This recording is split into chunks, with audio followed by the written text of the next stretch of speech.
গিয়ে সিদ্ধান্ত নিই এবং ছিটমহলে মা মাটি মানুষের তৃণমূল নাকি রামভক্ত বিজেপি শিবির? আগামী 5 বছরের জন্য পশ্চিমবঙ্গ বিধানসভার মসনদে জনগণের প্রতিনিধিত্ব করবে কোন পক্ষ তা জানতে অপেক্ষা আর একটি দিনের।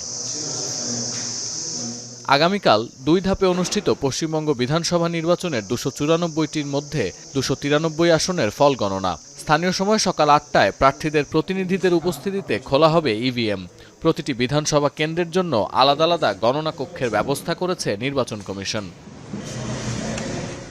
শুরুতে পোস্টাল ব্যালট গণনা শুরুর পর ইভিএমের ভোট গণনা শুরু হতে পারে।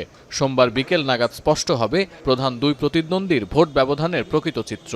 সব রাউন্ডের গণনা শেষ হওয়ার পর রিটার্নিং অফিসার চূড়ান্ত ফলাফল ঘোষণা করবেন। পশ্চিমবঙ্গ ছাড়াও একই দিনে ঘোষণা করা হবে 3টি অঙ্গরাজ্য তামিলনাড়ু, কেরালা, আসাম এবং কেন্দ্রশাসিত অঞ্চল পুডুচেরির বিধানসভা নির্বাচনের ফল। তবে অনিয়মের অভিযোগে বাতিল করা হয়েছে দক্ষিণ 24 পরগনা জেলার ফলতা আসনের ভোট। ফল প্রকাশের পর আগামী 21 মে ভোট অনুষ্ঠিত হবে ফলতায়। শনিবার রাতে এক বিজ্ঞপ্তির মাধ্যমে নজিরবিহীন এমন সিদ্ধান্তের কথা জানিয়েছে নির্বাচন কমিশন। গেল 29 এপ্রিল দ্বিতীয় দফায় রাজ্যের 142টি আসনে ভোট সম্পন্ন হয়। এর মধ্যে ফলতা আসনের একাধিক বুথে অনিয়মের অভিযোগ ওঠে।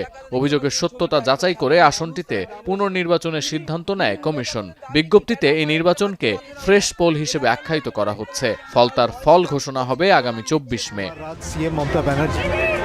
এদিকে শনিবার দলীয় কাউন্টিং এজেন্ডা নিয়ে ভার্চুয়াল বৈঠক করেন তৃণমূল সভানেত্রী মমতা বন্দ্যোপাধ্যায়। এ সময় প্রার্থীদের গণনা কেন্দ্রের অদূরে হোটেল ভাড়া করে রাত কাটানোর নির্দেশ দেন তিনি। আরও হুঁশিয়ারি দেন, যেসব বুথে বিজেপি বেশি ব্যবধানে এগিয়ে থাকবে সেখানে পুনর্গণনার দাবি তুলতে হবে।